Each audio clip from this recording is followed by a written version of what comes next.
My name is Brianna Barnes. I'm 31 years old, and until 6 weeks ago, I thought my life was boring in the best possible way. Boring meant predictable paychecks. Boring meant spreadsheets that balanced. Boring meant a future that made sense. Ethan and I had been together for 3 years, not married, not engaged, but committed in the way that actually matters. Shared rent, shared plans, shared responsibility. I worked in finance. He worked in marketing. Together, we made just under 6 figures and lived comfortably without pretending we were richer than we were. We had rules: expenses split by income, savings automated, no surprises. That's important, remember that. The night everything cracked, I was sitting on the couch with my laptop open, running a projection for our house fund. Ethan came in later than usual, dropped his bag, and stood in front of me like he was about to give a presentation. "I'm putting in my 2 weeks tomorrow," he said. I looked up, already calculating severance, unemployment timelines, worst-case scenarios. "What happened?" I asked. "Did something go wrong at work?" "No," he said quickly, too quickly. "Nothing bad. This is good." Good rarely announces itself like that. "I'm making the jump," he continued. "To what?" He smiled, not nervous, excited, like he'd already won. "Full-time content creation." I closed my laptop slowly. "What kind of content?" I asked. "I've been building an audience online," he said. "It started as a side thing. It's actually doing really well." "How well?" "About 3,000 a month." 3,000. He said it like it was a mic drop, like numbers didn't have context. "That's gross or net?" I asked. He blinked. "Gross, I guess." "So 36 a year," I said. "You want to quit a 60-plus job with benefits for half the income?" "Not half," he said. "Once I go full-time, I'll triple it." There it was. The assumption. The fantasy. "Based on what?" I asked. "Other creators," he said. "People in my niche." "How long have they been doing it?" "I don't know. A while." "And you've been doing this?" 3 months. I didn't raise my voice. I didn't insult him. I didn't laugh. I just said, "That's not how projections work." He crossed his arms. "You're being negative." "I'm being realistic." We argued for an hour. Calm voices. Sharp words. I asked him to wait 6 months.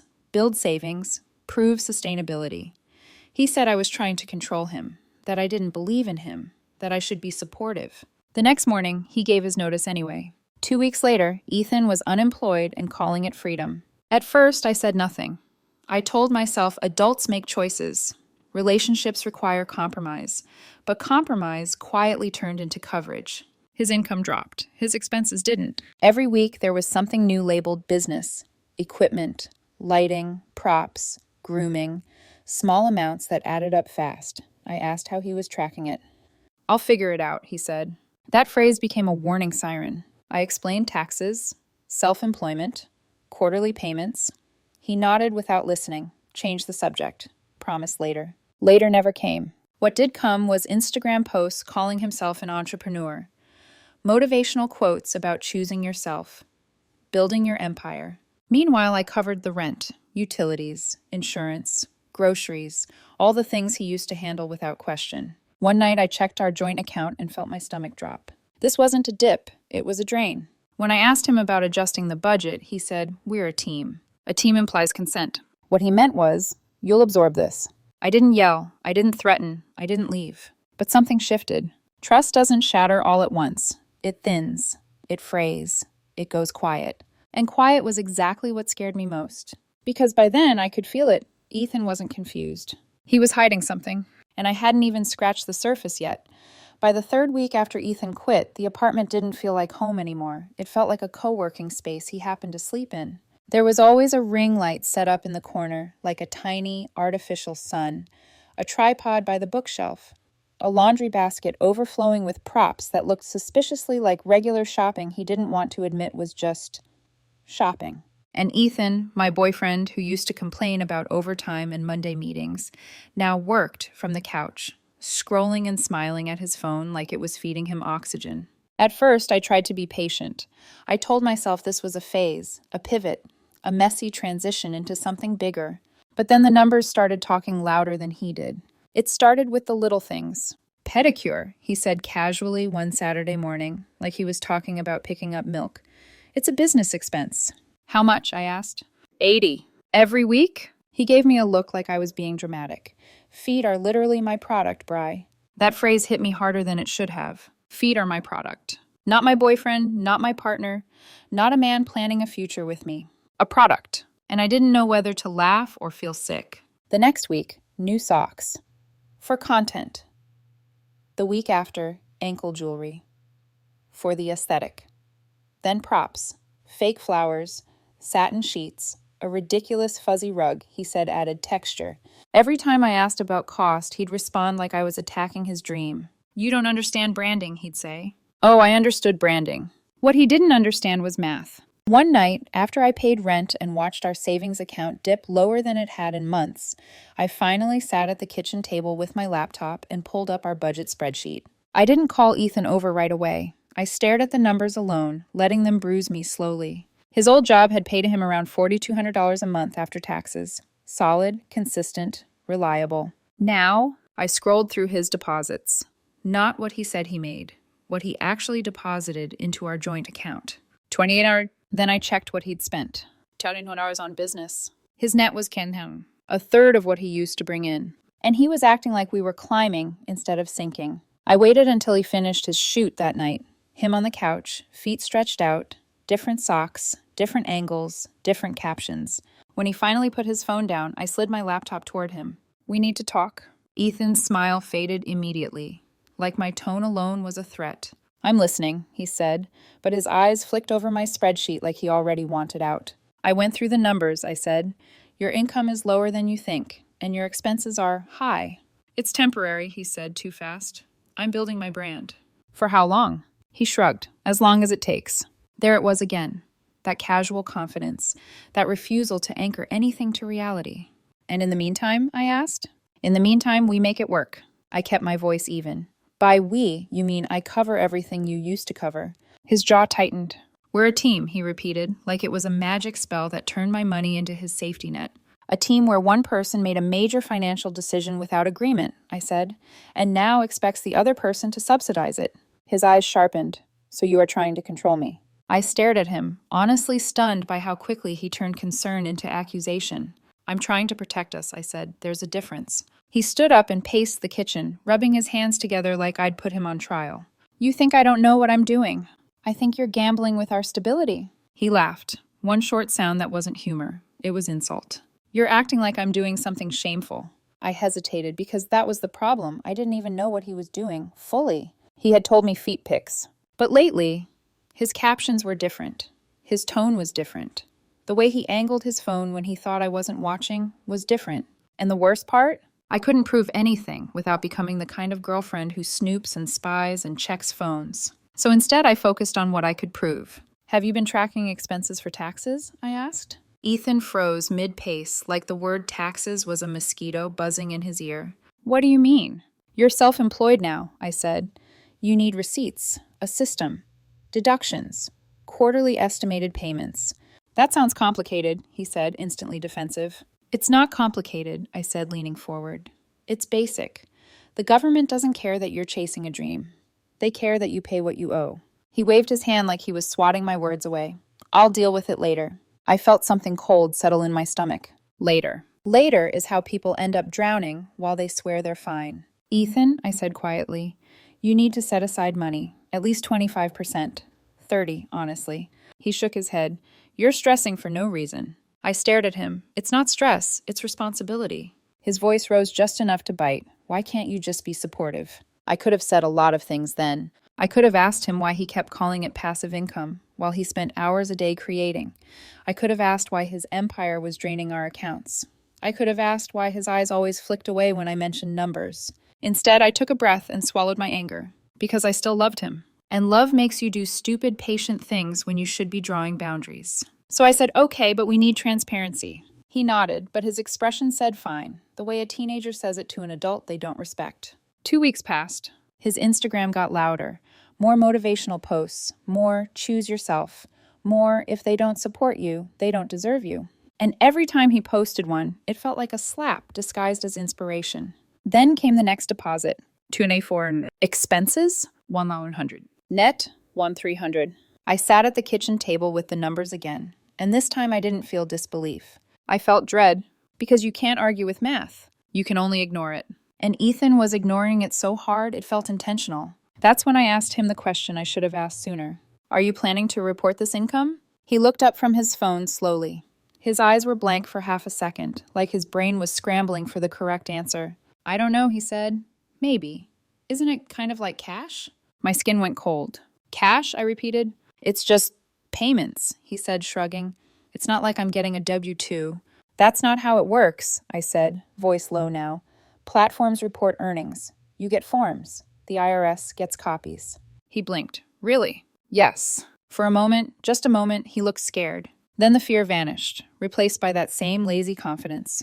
I'll deal with it when it happens. I stared at him for a long time, and in that silence, something in me finally clicked into place. Ethan wasn't just being irresponsible. He was building a whole life where consequences didn't exist, and he expected me to stand there, smiling, holding the weight of them for him. That night, while he slept, I lay awake beside him and listened to his breathing. Steady, peaceful, like nothing was wrong.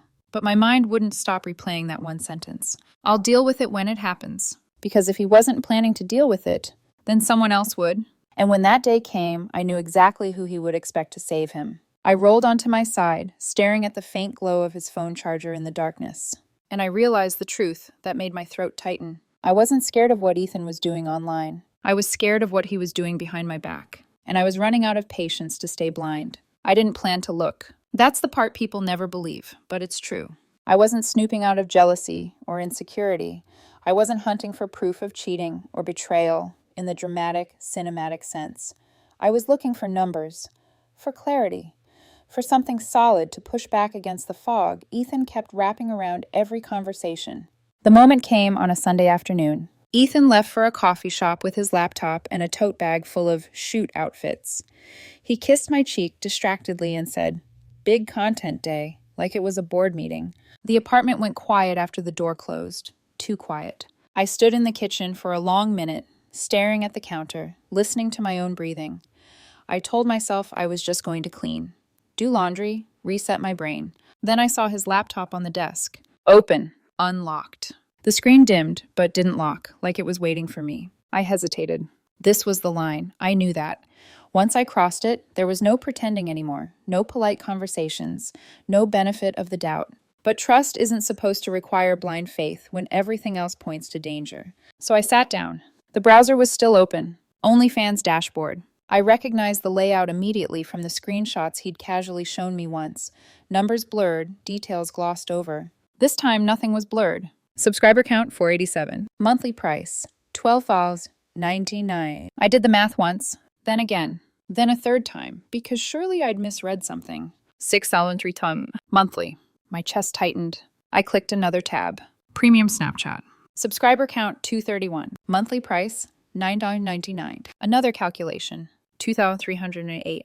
Total monthly revenue 8,630. I sat back slowly, the chair creaking beneath me. He hadn't been making 3,000. He hadn't been close to 3,000. He had been making more than double what he used to earn at his job.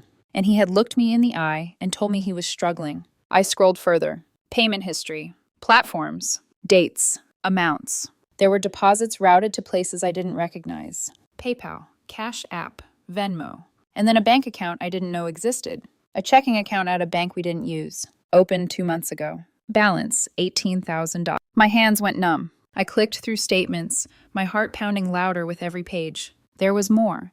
Thousands sitting across payment apps. Tens of thousands that never touched our joint account. Money he never mentioned. Money he never shared. Money I was subsidizing his life around. I felt sick. Not just because he lied, but because he watched me worry while he sat on a secret cushion of cash. I kept going. Transaction history by month. January, $6,100. February, $7,400.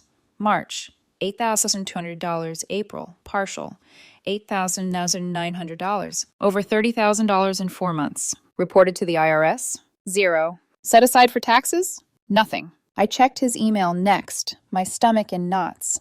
I wasn't even looking for anything specific anymore. I just needed to know how deep this went. Confirmation emails from platforms popped up immediately. They all said the same thing. As required by IRS regulations, we will issue a 1099 form for creators earning over 600. He'd earned 50 times that. There was no universe where this stayed hidden. The IRS would know. It was inevitable. And then I found the spreadsheet, a folder labeled business. For a brief, ridiculous moment, I felt relief. At least he was tracking something. That relief vanished in seconds. The spreadsheet was a joke. Some equipment listed, no receipts, no weekly pedicures, no socks, no jewelry, no props, no services, no organization, no categories. Chaos dressed up as responsibility. And then I noticed something that made my breath hitch. Several of the expenses, thousands of dollars worth, had been charged to my credit card. Not his. Mine. Because he'd maxed out his. Ulta, Sephora, boutique stores, nail salons, multiple. Small charges that blended into normal life, payments I'd made without question because I trusted him. I scrolled through my statements, my vision blurring. Over $6,000.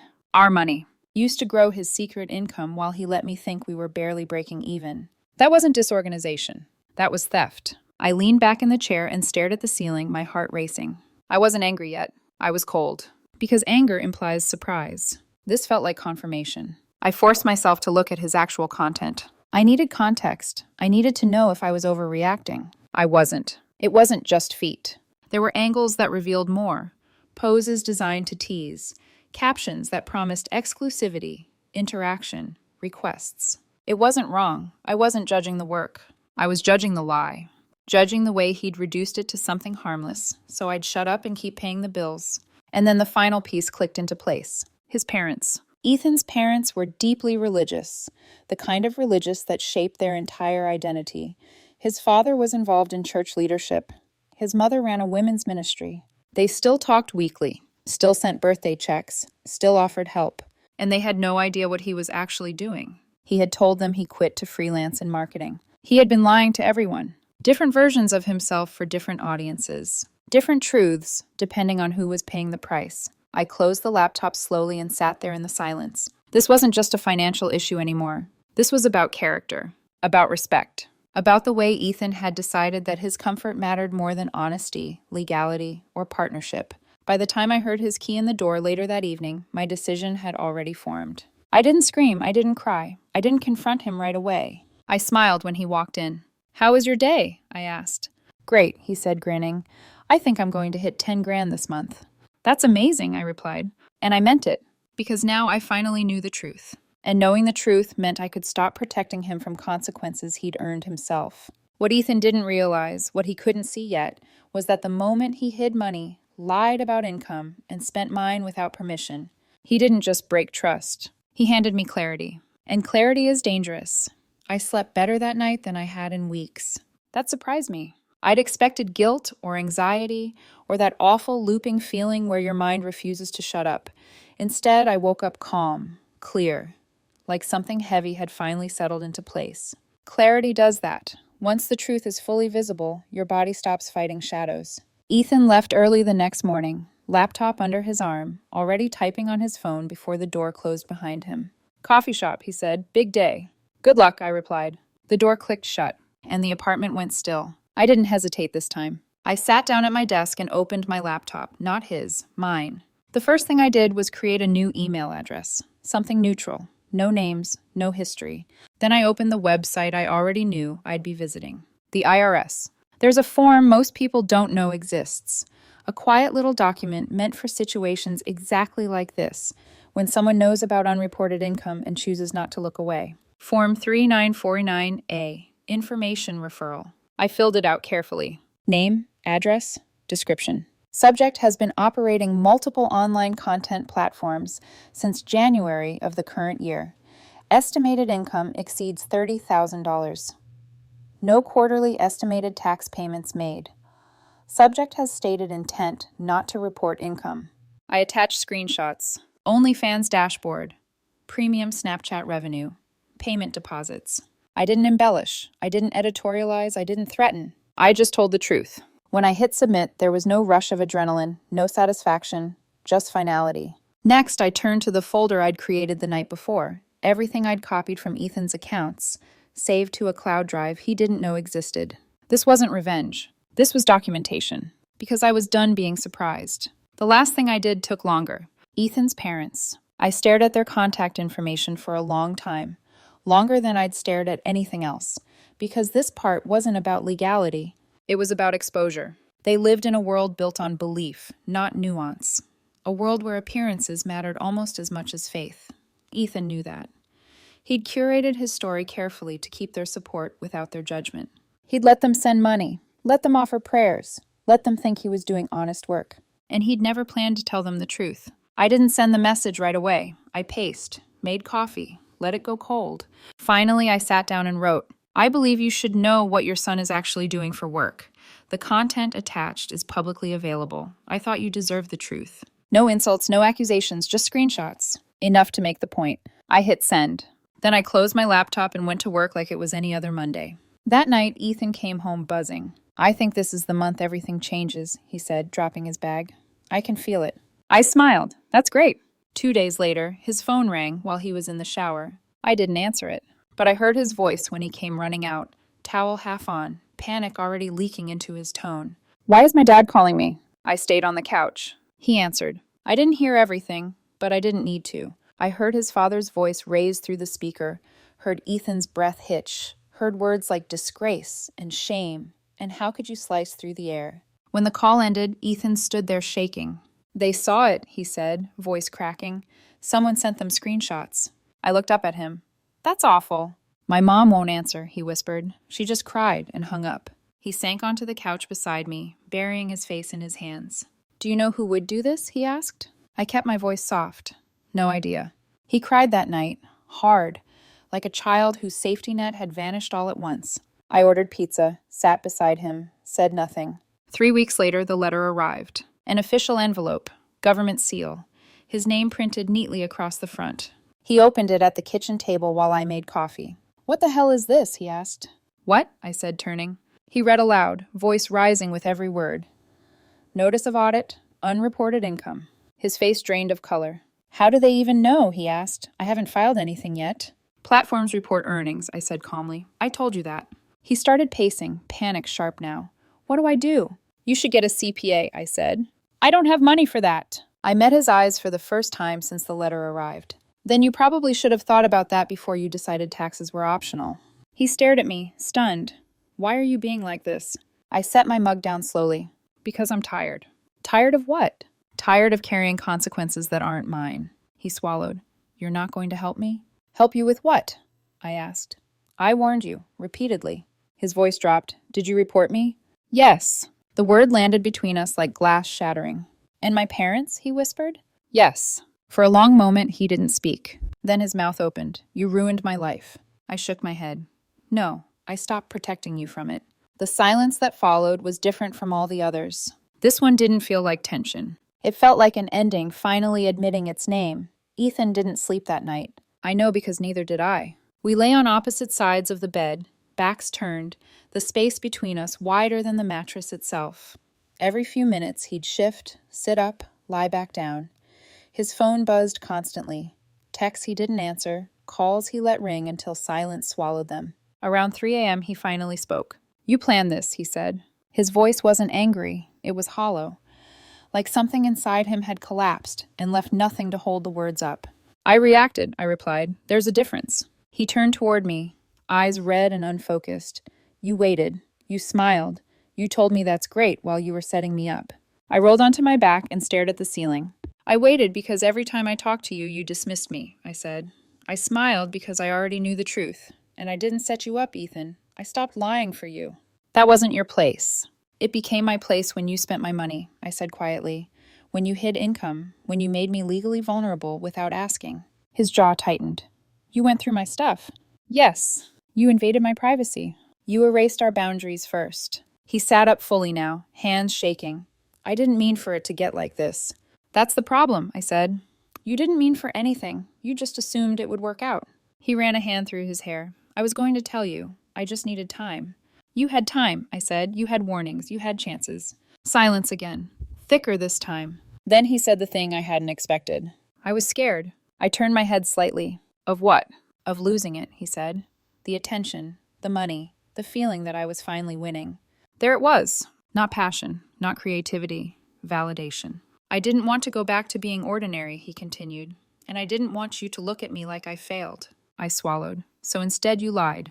He nodded once, miserably. Morning came like a judgment. Over the next week, everything unraveled fast. The IRS requested documentation he didn't have, receipts he'd never kept, categories he'd never tracked, dates he couldn't remember. He tried to pull everything together in a panic, dumping spreadsheets on the kitchen table like chaos could be organized through sheer desperation. "Help me," he begged one night. "You know this stuff." I looked at him, really looked at him. "I know enough to know you're in trouble," I said, "but I'm not your accountant, and I'm not your shield." That was the moment something in his eyes shifted. Not anger, fear, because he finally understood that I wasn't stepping in. His parents stopped calling entirely. The money dried up faster than he expected. A 2-week absence from posting turned into a subscriber drop he couldn't recover from. Messages went unanswered. Renewals didn't come. The empire he'd bragged about turned out to be fragile as smoke. One night, he slammed his phone onto the table. "It's your fault," he said. "If you hadn't done this—" "If I hadn't told the truth," I interrupted. "If you hadn't exposed me." I stood up. "You exposed yourself the moment you chose secrecy over honesty." He stared at me like he didn't recognize me anymore. Maybe he didn't. Because the woman sitting in front of him wasn't the one who covered gaps and softened consequences. She was done. "I want a break," he said finally. "I need space." I nodded. "That's probably for the best." He moved out 3 days later, packed his life into boxes with shaking hands, left behind the ring light, the fuzzy rug, the props that suddenly looked ridiculous in the empty apartment. When the door closed behind him, I didn't cry. I sat on the couch and breathed. The audit was still ongoing. The fallout still real. Nothing was magically fixed. But for the first time in months, the weight wasn't on my chest. It was on the person who earned it. And I knew deep down, without doubt, that whatever came next, I would survive it. The apartment felt bigger after Ethan left. Not emptier, just quieter, like the walls had finally stopped holding their breath. For the first few days, I moved through rooms on autopilot. I gathered the things he'd forgotten, charging cables, a hoodie, a half-empty bottle of cologne, and placed them in a box by the door. He never came back for it. Eventually, I taped it shut and slid it into the closet, where it stayed until the lease ended. The audit dragged on. Paperwork, requests, deadlines, the kind of slow, grinding process that doesn't explode, it erodes. From what I learned through the occasional update Ethan sent, he owed more than he'd ever imagined. Back taxes, penalties, interest, a payment plan that would follow him for years. He tried to keep posting. At first, he told me he was bouncing back, that the dip was temporary, that he'd learned his lesson. But the numbers didn't lie anymore. Subscribers didn't return. Engagement thinned. The comments that once praised him now asked where he'd been, why he'd disappeared, why the energy felt off. Validation is fickle. It doesn't wait patiently for you to get your life together. Eventually, the messages stopped coming. He got a retail job, minimum wage, late shifts, the kind of work he used to scoff at while quoting motivational captions about freedom. I didn't feel smug about that. I felt sad. Not for the lifestyle he lost, but for the version of himself he never became. We didn't fight over possessions. There were no kids. No shared property beyond a lease that ended quietly 3 months later. Clean breaks are rare. This was one of them. The last time we spoke in person was brief. He handed me his keys. I handed him a copy of the final utility bill. He looked tired, older, like someone who'd aged a year in a season. "You really don't feel bad?" he asked. I thought about the question longer than he expected. "I feel bad that it ended like this," I said. "I feel bad that we couldn't be honest with each other. But no, I don't feel bad about what I did." He nodded slowly, like he already knew that answer. His friends thought I was cruel. His family wouldn't speak to him, and if they knew my role, they'd probably hate me too. Some of my own friends said I should have given him an ultimatum instead of consequences. Maybe. But ultimatums only work when the other person believes rules apply to them. Here's what I know now, with distance and clarity. I didn't ruin Ethan's life. Ethan made choices. He quit stability without a plan. He hid income. He ignored laws. He spent money that wasn't his. He curated different truths for different people. All I did was stop participating in the illusion. Reporting tax fraud isn't revenge, it's reality. Refusing to cover someone else's mess isn't cruelty, it's boundaries. The hardest part wasn't losing him. It was accepting that love doesn't survive dishonesty, no matter how confident or charming the liar sounds. I moved into a smaller place the next month. Nothing fancy. But it's mine. My name on the lease. My numbers on the spreadsheet. My peace in the silence. Sometimes I think about the moment he said, I'll deal with it when it happens. It did happen. And for the first time in a long time, I didn't deal with it for him. I dealt with myself.